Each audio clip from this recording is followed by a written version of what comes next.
Halo,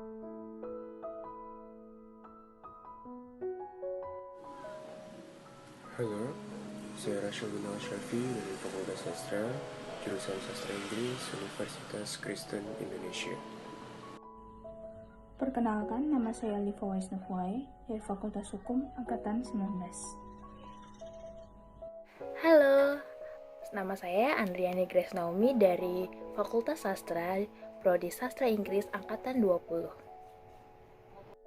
Hai, saya Pianuwati, saya dari Fakultas Sastra, jurusan Sastra Inggris, Prodi Sastra.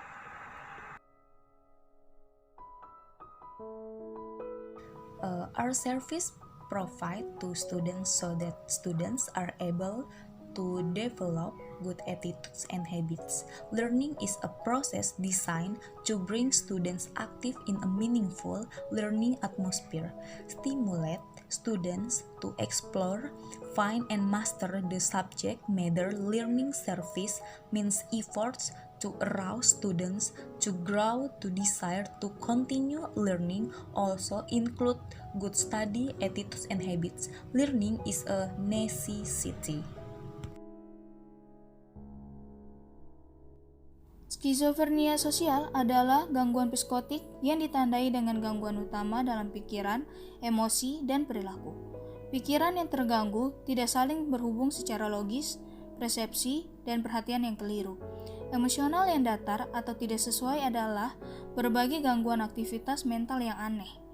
Selain itu, penderita skizofrenia sosial biasanya menarik diri dari orang lain dan kenyataan, seringkali masuk ke dalam kehidupan fantasi yang penuh dengan halusinasi.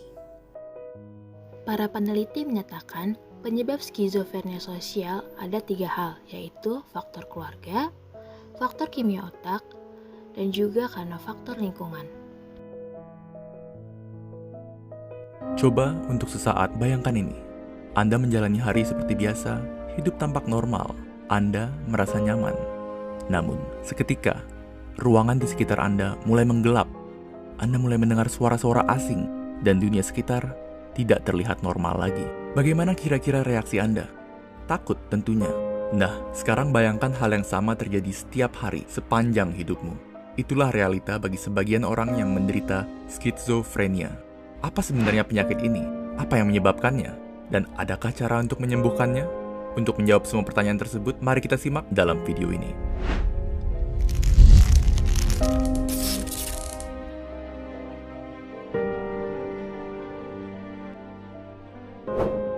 Untuk banyak orang, ketika mendengar istilah skizofrenia, mungkin mereka akan langsung membayangkan karakter fiksi seperti The Joker yang bersifat jahat dan berbahaya bagi orang sekitar. Stigma negatif ini tidak menggambarkan skizofrenia secara menyeluruh dan tidak akurat sama sekali. Setiap penderita skizofrenia dapat mengalami gejala yang berbeda-beda. Secara sederhana, gejala-gejala ini dapat dibagi menjadi 3, yaitu gejala positif, negatif, dan kognitif. Gejala positif skizofrenia adalah terjadinya perubahan pada tingkah laku dan pikiran, seperti berhalusinasi, yaitu melihat, mendengar, atau bahkan mencicipi sesuatu yang sebenarnya tidak ada. Gejala negatif merupakan timbulnya sikap apatis terhadap lingkungan sekitar, merasa hampa dan tidak termotivasi melakukan apapun. Sementara itu, gejala kognitif lebih sulit untuk dilihat. Pada umumnya, gejala ini menimbulkan kesulitan untuk menjalani kegiatan sehari-hari. Contoh yang paling sering terjadi adalah kesulitan berkonsentrasi. Seseorang dapat dikatakan menderita skizofrenia apabila dirinya mengalami gejala-gejala tersebut dan apabila gejalanya memiliki dampak yang signifikan terhadap kegiatan sehari-hari. Skizofrenia menyerang sekitar lebih dari 23 juta orang di dunia. Sementara di Indonesia, penderita skizofrenia mencapai sekitar 400.000 orang. Dan kebanyakan dari mereka justru dikucilkan alih-alih diberikan pengobatan dan perawatan. Sama seperti penyakit kejiwaan lainnya, penyebab dari skizofrenia belum diketahui secara pasti. Namun, ada beberapa faktor yang dapat meningkatkan resiko seseorang menderita skizofrenia, yaitu keturunan, komplikasi saat kelahiran, dan cedera otak. Selebihnya, bagi orang-orang yang beresiko tinggi tersebut, terdapat beberapa hal yang dapat membuat gejala mereka kambuh, seperti stres dan penggunaan narkoba. Karena kurangnya pemahaman masyarakat, penderita skizofrenia seringkali dikucilkan atau diberikan perawatan bersifat non-saintifik yang dapat memperparah situasi. Yang justru diperlukan oleh penderita skizofrenia adalah pemeriksaan oleh seorang spesialis kedokteran jiwa atau psikiater dan tentunya obat-obatan khusus yang dapat menekan gejala-gejala mereka. Kenyataan pahitnya adalah skizofrenia tidak memiliki dukungan sebesar penyakit lain seperti kanker atau HIV. Tidak banyak orang membicarakan skizofrenia. Oleh karena itu, orang yang memahami dan memberi dukungan bagi penderita skizofrenia sangat sedikit. Menjalani hidup sebagai seorang penderita skizofrenia adalah menjalani hidup yang penuh kesepian. Tetapi Anda mampu merubah hal tersebut, mulai dengan berhenti mengecap penderita skizofrenia sebagai orang gila. Stigma tersebut hanya akan membuat penderita skizofrenia semakin menghindari perawatan yang diperlukannya dan membuatnya semakin dikucilkan oleh lingkungan sekitar. Selanjutnya, pahami skizofrenia lebih dalam. Seringkali yang kita takuti adalah hal yang tidak kita pahami. Hal ini terbukti dengan begitu banyak penderita skizofrenia di Indonesia yang terlantar atau dipasung. Semakin banyak orang memahami skizofrenia, semakin banyak pula penderita skizofrenia yang tertolong dan mendapatkan perawatan yang diperlukannya.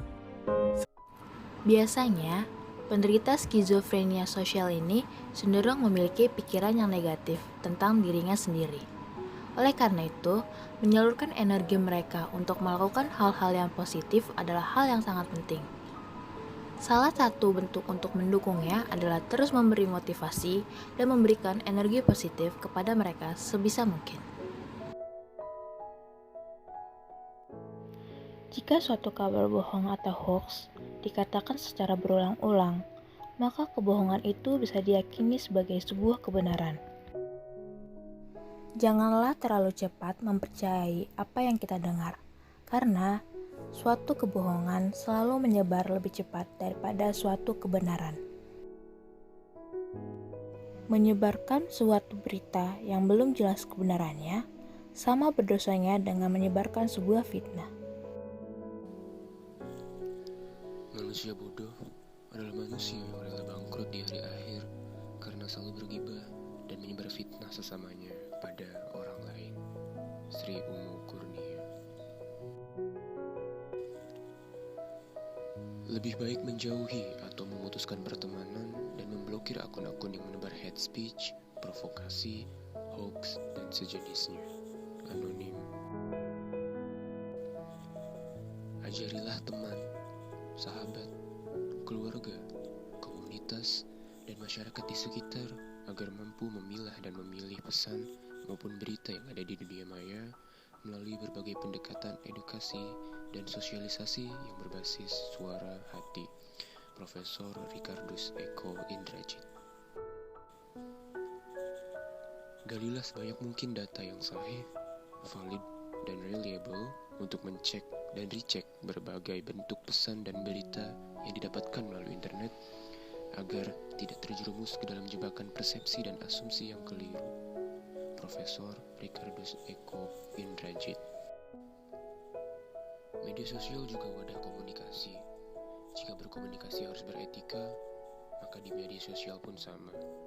Kamakila.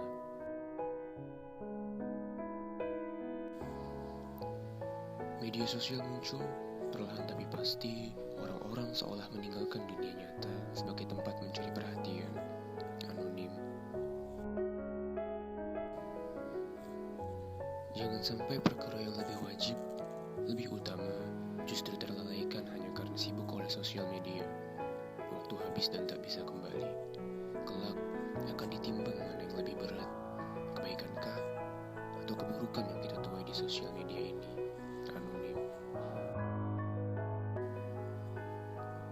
Hal penting mengenai sosial media adalah mengetahui kapan Anda harus meletakkan telepon dan alami pengalaman hidup Anda. Taylor Swift. Dunia ini tidak hanya sebatas media sosial. Tidak harus meniru sesuatu di media sosial untuk menjadi keren. Cukup jadi dirimu sendiri dan kenali siapa kamu sebenarnya. Dan jika terlalu banyak meluangkan waktu untuk mengamati media sosial, ternyata tidak baik untuk kesehatan mentalmu. Internet kalau sudah berada di desktop laptop, komputer bergerak, dan ponsel pintar, tampak seperti benda tak berjiwa. Akan tetapi, di dalamnya terjadi pergerakan dan perubahan yang dahsyat, penuh gejolak, dan hasilnya sulit diduga.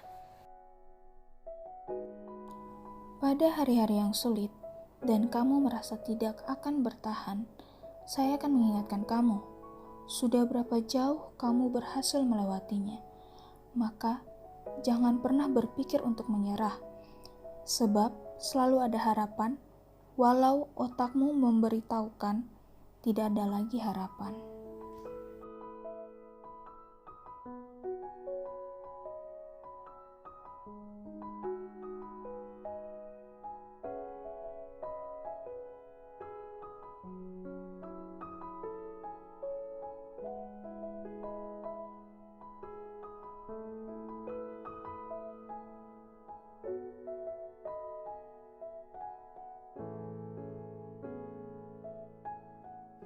Sekian deskripsi singkat dan kata-kata tentang skizofrenia sosial dan kebenaran semu atau hoax. Kita sudah di akhir video nih. Pesan terakhir dari kami, buang jauh-jauh pikiran. Gak up to date tentang pencapaian-pencapaian dalam hidup itu bukan berarti kamu gak hebat. Terima kasih ya sudah melihat video kami. Sampai jumpa kembali.